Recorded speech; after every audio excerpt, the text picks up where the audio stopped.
Hola, muy buenas tardes, me presento. Soy María José Pitiño, soy docente de la carrera en sede de La Serena y hoy día vamos a abordar esta cápsula sobre enfermedad renal aguda. También se le denomina insuficiencia renal aguda o también injuria renal aguda. Tiene varias abreviaciones, tenemos esta abreviación de IRA y también por parte de injuria renal aguda como AKI. Esta corresponde a un síndrome clínico de etiología múltiple y secundaria a la disminución brusca de la función renal. ¿Qué es lo que comienza a ocurrir acá? Hay una incapacidad para regular la homeostasis del medio interno y como consecuencia comienza a haber un aumento en la concentración de los productos nitrogenados en la sangre.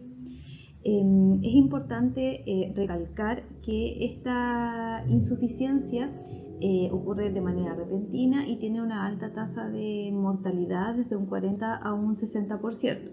Ahora, también es importante mencionar que a pesar de aquello, esta insuficiencia tiende a ser reversible en la mayoría de los casos. Ahora, para que ocurra un correcto funcionamiento de este medio interno, necesitamos tres condiciones que deben estar presentes. Primero, la adecuada perfusión renal, una integridad del parénquima mismo del riñón y además tiene que haber una permeabilidad de las vías excretoras.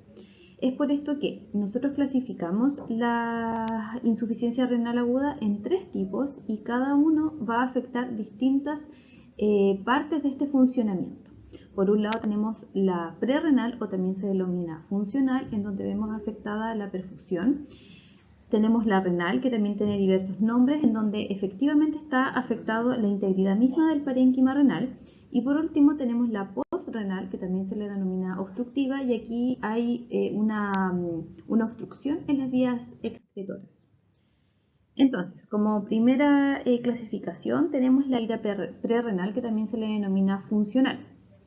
Esta tiene una alta tasa de mortalidad, cerca de un 35%, y se produce en un riñón sano como consecuencia de una disminución del filtrado glomerular. Entonces, ¿qué es lo que ocurre acá? Hay una disminución del aporte sanguíneo al riñón, esto genera una disminución de la presión de perfusión renal y por consiguiente disminuye el filtrado. Ahora, el riñón, como sabemos, siempre va a intentar compensar esta alteración. ¿Y qué es lo que hace el riñón?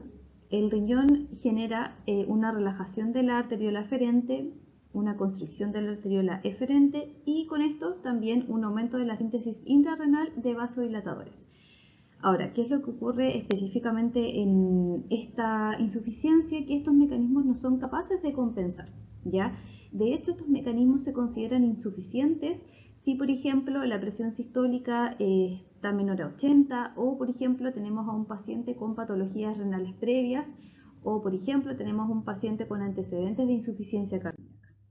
Ahora, las causas de esta patología prerrenal son múltiples, pero las más comunes es la primera que tenemos, que son por pérdidas externas, por ejemplo, por hemorragias o por depresión salina, que es muy común también en pacientes que cursan con vómitos o con diarreas por un periodo extenso de días.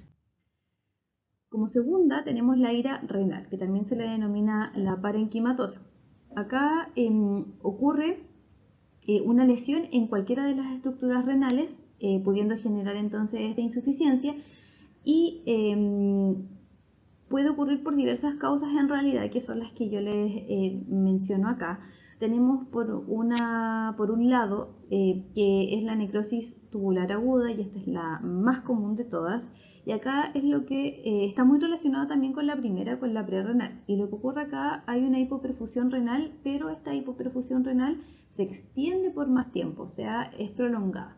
Esta va a generar, esta hipoperfusión prolongada en el tiempo genera un daño hipóxico y oxidativo de las células, principalmente tubulares, ¿cierto? Y en la gran mayoría de los casos afecta la parte recta del túbulo proximal, generando entonces esta necrosis tubular aguda. También esta insuficiencia renal puede generarse por causas inmunológicas, ya sea a nivel sistémico o local, puede ocurrir por enfermedades vasculares como por ejemplo trombos en la arteria o en las venas renales y también por ejemplo con el uso de nefrotóxicos directos como algunos antibióticos o los contrastes. Y la tercera es la ira postrenal, que es la que se denomina también obstructiva. Esta está causada, como bien les dije, por una obstrucción de la vía urinaria, en donde se impide la excreción normal de la orina y usualmente afecta a los dos riñones. De hecho, para que se pueda producir esta insuficiencia, la obstrucción debe localizarse a nivel de la uretra, de la vejiga o del retroperitoneo. Solo excepción en pacientes monorrenales es suficiente, ¿cierto?, la alteración unilateral uretral, ¿ya? Acá lo que ocurre principalmente es un aumento de las presiones hidrostáticas en el espacio urinario. Esto genera vasodilatación y aumento del flujo sanguíneo renal. Usualmente no se consigue disminuir esta presión hidrostática por mecanismos propios del riñón, entonces lo que comienza a ocurrir es un descenso del flujo sanguíneo a nivel renal, aumentan las resistencias en las arterias, se genera un efecto vasoconstrictor y con esto aumenta el filtrado glomerular. Entonces esto se ve potenciado y se genera casi como una especie de círculo vicioso. Ahora, ¿cómo nosotros vamos a diagnosticar a los pacientes o cómo se les diagnostica? Por supuesto que aquí tenemos varios pilares importantes. Por un lado tenemos la historia clínica del paciente, en donde tenemos que abordar los antecedentes médicos, tenemos que consultar sobre las alergias, los fármacos consumidos en este último tiempo, y esto es súper importante porque tenemos medicamentos que son nefrotóxicos, y también, por ejemplo, que es bastante común en pacientes hospitalizados, la existencia o antecedente en el último periodo de tiempo de algún episodio de gastroenteritis, que podría ser vómito o de diarrea. En cuanto a la exploración física de este tipo de pacientes, nosotros tenemos que hacer una evaluación exhaustiva de la conciencia del paciente, debido a que usualmente estos tres tipos de insuficiencia renal aguda van a generar un aumento entonces de los productos nitrogenados, va a aumentar la urea, entonces se puede producir un síndrome urémico con compromiso de conciencia en el paciente. Vamos a evaluar la hidratación, color de piel, la perfusión. El paciente pudiera presentar dolor a nivel lumbar y pudiera presentar también al orinar hematuria. Para las pruebas diagnósticas, que principalmente son las que les presento acá, las más comunes obviamente van a ser las analíticas de sangre y de orina. Principalmente en las de sangre nosotros podemos, o lo que nosotros vamos a hacer es tomar el hemograma y un recuento de plaquetas en donde se puede manifestar algún grado de anemia, y por supuesto que vamos a tomar todo el perfil bioquímico en donde vamos a poder valorar si hay alteraciones en el nivel de los electrolitos, principalmente del potasio. Vamos a valorar el valor de la creatinina, del ácido úrico, del nitrógeno ureico, en donde nosotros esperamos a modo general que estas estén elevadas. En cuanto a las técnicas de imagen, se toman ciertas ecografías renales para poder evaluar el tamaño principalmente, y en algunos casos ecodoppler cuando nosotros estemos sospechando algún trastorno, por ejemplo por algún trombo. Ya la biopsia renal no es algo habitual que se realice para este tipo de insuficiencia renal. El tratamiento está netamente enfocado a tratar la causa. A modo general, en las prerrenales, en la gran mayoría de los casos, se subsanan con un aporte de volumen, y esto va a generar entonces el aumento de la perfusión renal. Y las postrenales, usualmente también se pueden realizar procedimientos urológicos, porque una de las causas importantes, por ejemplo, de estas postrenales pueden ser la existencia de los cálculos. Entonces, en estos procedimientos vamos a tratar la obstrucción propiamente tal. Tenemos 5 pilares o 5 aspectos importantes en el tratamiento que los vamos a ver a continuación. El primero es el mantenimiento hemodinámico. Acá nosotros tenemos que mantener un equilibrio entre el aporte y las pérdidas tanto de fluidos y de electrolitos, por lo tanto el balance hídrico es fundamental en estos pacientes. Vamos a controlar la función cardíaca y vamos a estar valorando constantemente la presión arterial. Ojalá mantener una presión arterial media sobre los 60-70 para mantener, ¿cierto?, la perfusión renal.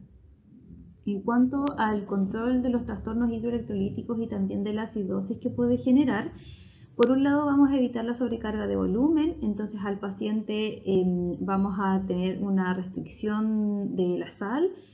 Usualmente se indican diuréticos también. Vamos a mantener el sodio dentro de los rangos normales, evitando las soluciones hipotónicas.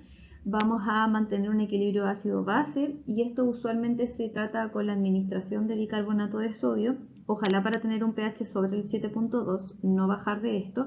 Y algo muy importante es el mantenimiento del potasio en la sangre, debido a que estos trastornos tienden a generar una hipercalemia. En cuanto a la hipercalemia, esta se considera una urgencia, ¿ya? La hiperpotasemia, que también se le dice, se asocia a peores resultados en salud. La hipercalemia aguda grave, esta puede ser letal. Y también esta se asocia a un aumento del riesgo de hospitalizaciones en el paciente. Nosotros podemos dividir o clasificar la hipercalemia en tres tipos. Tenemos, y de acuerdo también a si existen o no existen cambios en el electrocardiograma. Si es que no existieran cambios en el electrocardiograma, un paciente con potasio entre 5 a 5.9 se le denomina una hiperpotasemia leve. Potasio entre 6 a 6,4, sin cambios en el electro, moderada, y sobre los 6,5, sin cambios en el electro, una hiperpotasemia grave. Entendiendo entonces que los valores normales del potasio ojalá fluctúen entre 3.5 a 4.5. Acá yo les presento esta tabla que habla sobre el tratamiento agudo de la hiperpotasemia grave principalmente, que es lo que se le denomina las medidas hipocalemiantes. En estas tenemos tres tipos de tratamientos. Unos que realizan o que antagonizan los efectos del potasio a nivel de la membrana, otros que introducen el potasio dentro de la célula y el último extrae el potasio del organismo. En el primero tenemos el gluconato o cloruro de calcio. ¿Qué es lo que más se utiliza? Es el gluconato de calcio, que es la ampolla que yo les presento aquí.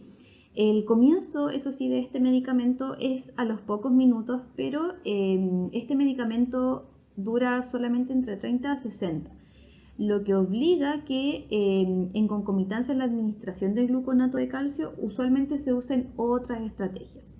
¿Qué otras estrategias se pueden usar? Las que tenemos en la segunda columna, que son la insulina o los agonistas beta 2. En cuanto a la insulina, esta generalmente la vamos a administrar con glucosa para prevenir, por supuesto, la hipoglicemia. ¿Y cómo se administra? En este caso se usa la insulina cristalina porque esta se administra endovenosa. Casi siempre, obviamente esto es indicación médica, pero casi siempre se administran 10 unidades de insulina en 500 ml de suero glucosado al 10% y esto se administra en 1 hora. Esto también se puede agregar el salbutamol entonces como complemento a la administración de la insulina, y este también tiene un inicio rápido, usualmente a los 10 minutos, en este caso que es inhalado, ¿ya? Y usualmente también se indican estos 2 puffs cada 8 horas. Y por último tenemos acá los que extraen el potasio del organismo, y tenemos por un lado la furosemida para este aumento de la eliminación urinaria, que también se administra en este caso endovenoso, y tenemos por último el aumento de la eliminación digestiva, y aquí yo les pongo un medicamento que es el Kayexalate. Pero estas son básicamente resinas de intercambio iónico y que estas de todas formas solo se usan de forma como limitada, ya tienen un inicio de acción mucho más lento. Entonces estos 5 son los más clásicas medidas hipocalemiantes: el gluconato, la insulina endovenosa que sería la cristalina, el salbutamol, la furosemida y el Kayexalate o estas resinas de intercambio iónico. Ahora, acá es súper importante que nosotros mantengamos el control seriado del paciente en cuanto a su nivel de potasio. Como tercer punto tenemos la actuación entre productos nitrogenados, y acá vamos a minimizar el catabolismo de las proteínas mediante una dieta adecuada. Por último tenemos cuidados generales, principalmente podría ser por ejemplo enfocado en la anemia que puede presentar el paciente, podemos transfundirlo en caso de ser necesario o vamos a administrar eritropoyetina, y en los fármacos evitar obviamente todos los que sean nefrotóxicos. En cuanto a los cuidados de enfermería en IRA, principalmente, bueno, son los que les menciono acá, pero principalmente tener estricto control de los electrolitos séricos, especialmente de la hiperpotasemia, de esta elevación entonces del potasio, y por lo tanto nosotros vamos a mantener un control seriado. ¿Y qué vamos a esperar? Que a medida que se administran, ¿cierto?, todas estas medidas hipokalemiantes, yo observe una disminución del potasio y en caso de ser necesario, avisar al médico la suspensión eventualmente de alguno de ellos para que no genere como un efecto rebote y genere una hipocalemia, ¿ya? Entonces es súper importante el control adecuado. Acá les dejo unas preguntas para trabajo para que las puedan ir realizando en clases y por último acá están las referencias bibliográficas.